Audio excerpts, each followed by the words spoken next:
Boa noite a todos, boa noite a todos. Primeiro, queria pedir desculpas pelo meu atraso, professor Marcelo. Eu estou vindo agora lá do Janguruçu.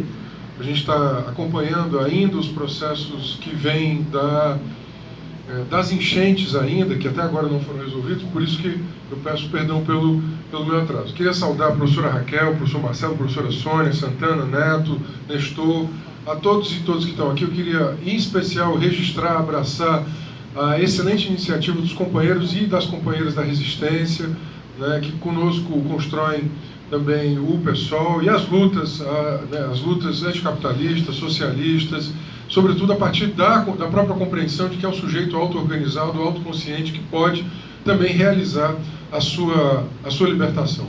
Queria pontuar, professor Marcelo, que com muita felicidade a gente recebeu o anúncio, né, do lançamento do seu livro aqui, a partir de 3 questões. Primeiro, nós estamos falando muito pouco de classe trabalhadora, né, como classe. Há uma desideologização. Isso saiu feio.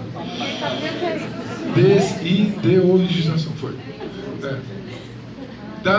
Do conceito de classe na sociedade contemporânea. Se fala em classe, sobretudo a partir das ideias de capacidade de consumo, né? Muito em razão da política de conciliação de classe dos governos petistas, né, vamos lembrar que havia toda uma certa um ideário formado pela capacidade de consumo. Vamos lembrar que tem uma frase da Dilma que ela na campanha da reeleição ela colocou o consumo como direito, né? Um país de classe média. Então tudo isso vai esvaziando o próprio conteúdo de classe trabalhadora como classe. A afirmação de que há aqueles que vivem do seu trabalho, que vendem a sua força de trabalho de variadas formas. Houve um esvaziamento do próprio vocábulo, do conceito de classe. Eu acho que falar de classe trabalhadora como sujeito social e político é premente. Sobretudo no momento, esse é o meu segundo comentário, de uberização, de ultra-precarização.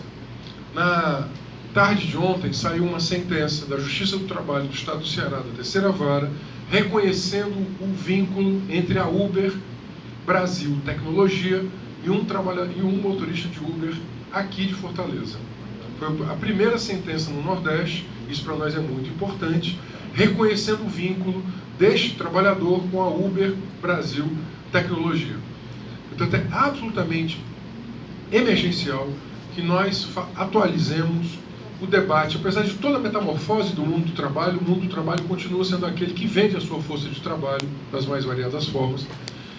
E o terceiro comentário é que, retomando um conceito clássico de fascismo, como guerra civil contra os pobres, nós estamos vivendo uma guerra civil contra os pobres.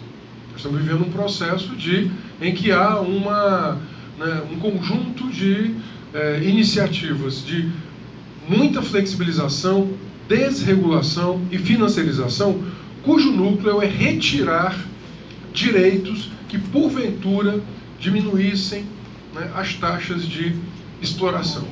O regime de acumulação atual é um regime que ele não comporta nenhuma forma de direito.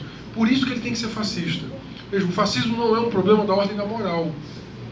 A crise do sistema do capital impõe, sobretudo a esses setores, a utilização da violência para a manutenção das suas taxas de acumulação. É por isso que várias partes do mundo ingressam agora numa fase mais autoritária e violenta dos processos de acumulação.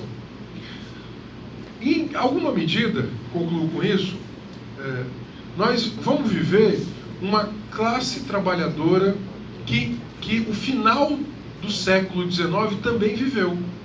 Uma classe sem direitos, de diaristas, né, de pessoas absolutamente precarizadas.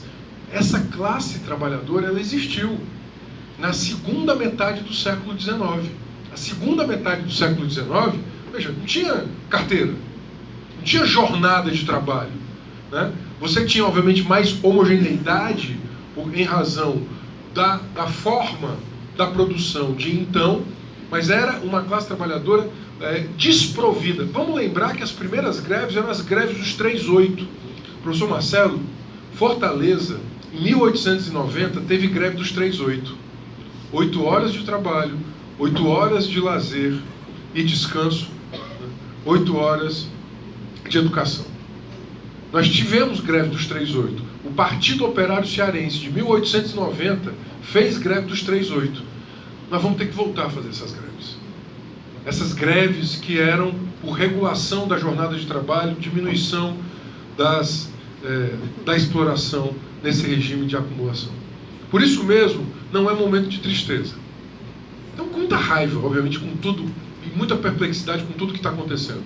Mas se aquela classe trabalhadora, ela impôs derrotas à burguesia, ela impôs derrotas ao capital, ela fundou uma primeira, uma segunda internacional, nós podemos fazer jus. Por isso que nós aqui, inclusive, os companheiros da resistência, fazemos parte de uma tradição que se renova. É a tradição renovada, né, do socialismo internacionalista, anticapitalista, que se renova, sobretudo, diante da crise ambiental, se renova nas lutas feministas, nas lutas anti-homofóbicas, nas lutas antirracistas, se renova na América Latina, se renova nesse sujeito que, na metamorfose do mundo do trabalho, ele continua sendo classe trabalhadora. Para essa, vale, mais uma vez, retomar os clássicos. A única coisa que essa classe tem a perder são seus próprios grilhões. Por isso que nós continuamos a pregar a autoconsciência, a auto-organização para a auto-emancipação. Viva a classe trabalhadora!